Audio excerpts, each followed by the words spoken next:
Hi everyone, this is Andrea gearing up for the 16 Hands Fall Virtual Studio Tour. We are going to do a little studio walkthrough today. One of the big projects Seth's been working on is we work in our garage behind our house, and this year we decided it was finally time to replace the drafty garage doors with some actual standing doors that are giving us more light through into the studio and more insulation, so we're not losing as much heat in the winter. So we're looking forward to that. All right, heading into the studio now. We're still working on the skin of the building here, so you can see the plywood there. Happy to have the doors. This is my space. I use it for just about everything. Storing pots and photographing pots. I've been photographing this week for 16 Heat or for Pottery on the Hill, and this is also where I'll get photographs going for 16 Hands next week. Got my lights, my packing materials. Everything gets stored in here. We have extra pots on the back cart. I'm trying to move towards more sustainable packing materials with cardboard and paper instead of so many peanuts and bubble wrap, so you'll see that in boxes when you receive them. I use a garlic porcelain clay that I purchased boxed from Standard Ceramics. Comes in 50-pound boxes there. This is my main workspace. I sit down a lot to work, so this is my big table for that. The dogs enjoy the bench. These are pots that are ready to ship out this week. They were ready for the Pottery on the Hill sale this past weekend, but I'll have similar ones for 16 Hands in 2 weeks. So bowls, good for eating. I really like these larger bowls I've been making for pastas and one-dish meals. I have the larger mugs that are usually about 15 ounces, 14 to 16, anywhere in between. Some little sipper cups, good for juice or bourbon, wine, anything really. I have some little Americano mugs. These are usually 8 to 10 ounce mugs. These are my favorite coffee mugs at the moment, just for the size. Starting to decorate the inside as well on the little mugs, and also adding the white gold luster, all these little dots.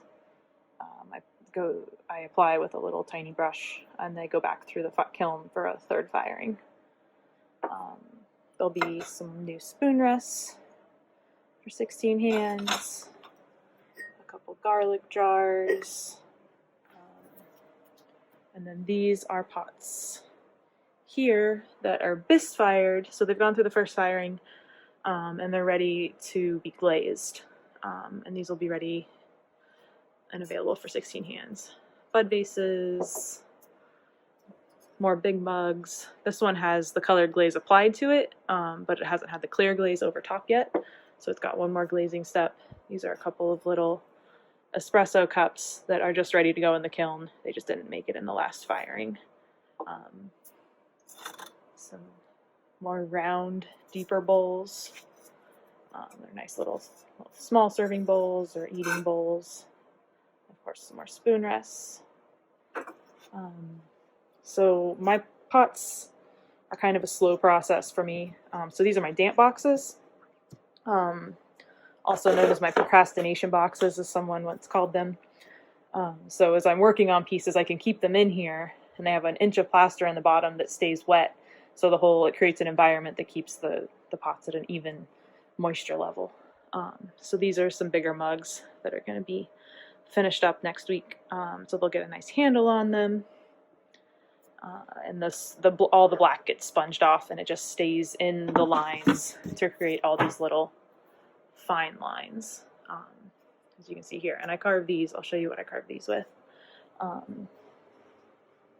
So these are some of my favorite tools here, or most used tools at least. So this is the little scalpel blade, X-Acto-ish blade that I use. It's actually made of porcelain, so I've been playing with that one more recently.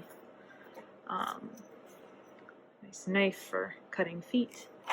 And there's these, when you see the little dotted lines, I use this tracing tool for that. And then these dividing discs are my best friend, I think, just about in the studio. This is my banding wheel, and I use those to divide up where all the segments go on the pieces in my little banding wheel, which is nice. And these are a couple of mugs that are cups that I worked on last night. They have the underglaze brushed on, and they are drying.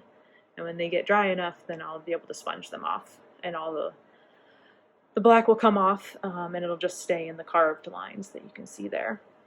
And there'll be something like this when they're done.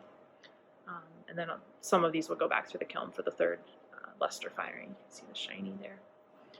So I primarily wheel throw. So this is my throwing space. It actually just moved over here from next to the door. So I'm still sort of setting it up and figuring out what kind of shelving I want to have over here. But it works great for now. And then this piece is the collaborative piece Sylvie and I worked on together. And it's she made the form, the swan boat there, swan bowl, that I then inlaid and decorated and glazed and did all of that. And it went through my firing here. All right, thanks for visiting.